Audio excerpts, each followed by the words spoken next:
السلام عليكم ورحمة الله وبركاته. منورين وكل سنة وانتم طيبين. وإن شاء الله حلقتنا النهاردة بتطلع حلقتنا النهاردة بتتكلم على تطليع الشعر الغير وراثي. يعني اللي عنده وراثة ملوش لازمة إن هو ياخد التركيبة دي. أما بالنسبة للناس اللي ما عندهاش عنده تساقط شعر واصلع او شعره خفيف، فاحنا عايزين بنقول له على تركيبه النهارده مفيده جدا لتطليع الشعر. الحاجه ديت موجوده عند اي عطار. فاحنا النهارده تركيبتنا بسيطه جدا وسهله جدا. الموضوع كله بيخش له في حركه 25 جنيه. حاجتين اتنين مفيدين جدا للشعر. حاجة بتنشط خلايا الميتة تحت الجلد، فبتعمل عملية تنشيط للخلايا اللي هي ميتة تحت الجلد وبتطلع الشعر. وحاجة بتنظف فروة الراس، تنظيف فروة الراس من ميكروبات، بكتيريا، كوي، تنظيف فروة الراس.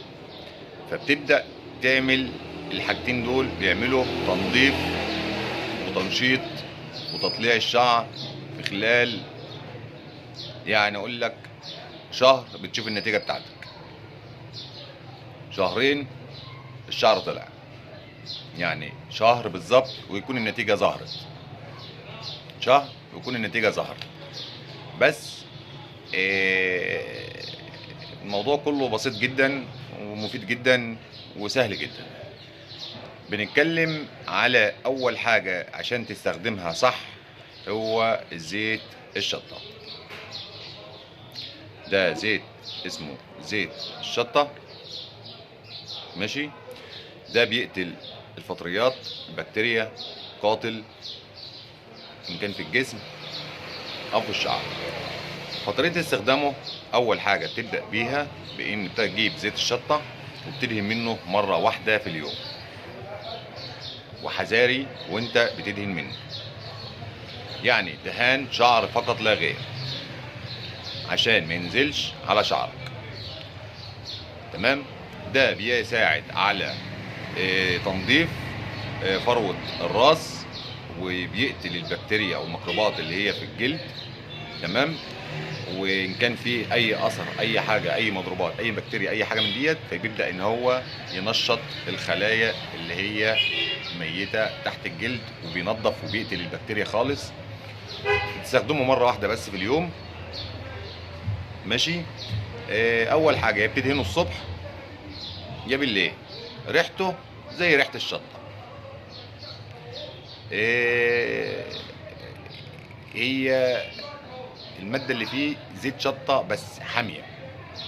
تمام.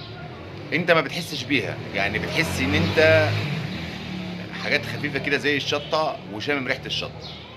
في الشعر بتلاقي حاجات خفيفه جدا، فانت عايز ان انت تضيع اللي هو الزيت الشطه. فاول حاجه بتستخدمه تدهنه مره واحده الصبح. بتقعد حركه 3 4 5 6 ساعات براحتك. يعني احنا بندي للشعر الفتره بتاعته، بنديله يا ساعتين يا تسيبه براحتك خالص لما ترجع بالليل، ماشي. لو انت رايح الشغل تدهن منه، تفضل تدهن منه لغايه ما بيجي معاك لاخر النهار. طيب احنا خلصنا من زيت الشطه. قبل ما تحط الزيت التاني تبدا تغسل شعرك. تمام. غسيل شعرك ده ما يوقعش، ما يجي الميه اللي انت هتغسل بيها شعرك، الميه ما تجيش على عينيك عشان ما تدعيش عليا. حاول تغسل شعرك والميه ما تجيش على وشك. لو استخدمته مفيش اي مشكله. عايز تستخدمه 3 4 مرات في الاسبوع مفيش اي مشكله. مش شرط كل يوم ان انت تستخدمه، ممكن تستخدمه 3 4 مرات. تمام. بتيجي تغسل شعرك حاول انت ما تجيش ميه على عينيك عشان عينيك ما تتعبكش، ويبدا ان انت تيجي على وشك وتلاقي شطه جامد. وحاول يكون في فوطه برضك استخدامها لوحدها بعيد عن الاطفال، لان الفوطه اللي انت هتنشف بيها عايزه تتغسل تاني مطرح الشط. طبعا احنا كده اتكلمنا عن زيت الشط. باشا اتفضل يا باشا. انا عاوز زيت ليمون ده. زيت اللبن ده وهات لي ماشي، هات برضه، هات لي بتاع فانيليا، 2 فانيليا. زي 5 جنيه سمسم.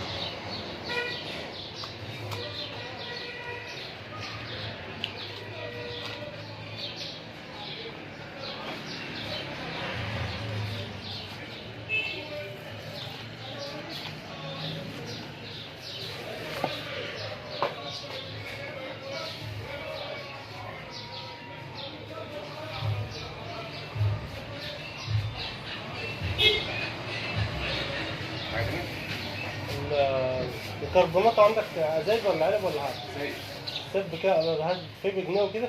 هجيب لك هات لي بجنيه عشان ما يبصش مثلا.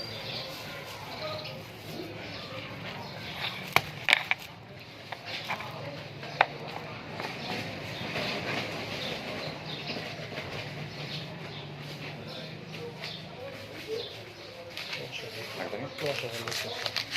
ماشي خليك طلع ماشي كم دي؟ ادي 5 ادي 9 وال10 يبقى 20 جنيه بس. ماشي يا باشا حبيبي. ألف سنة.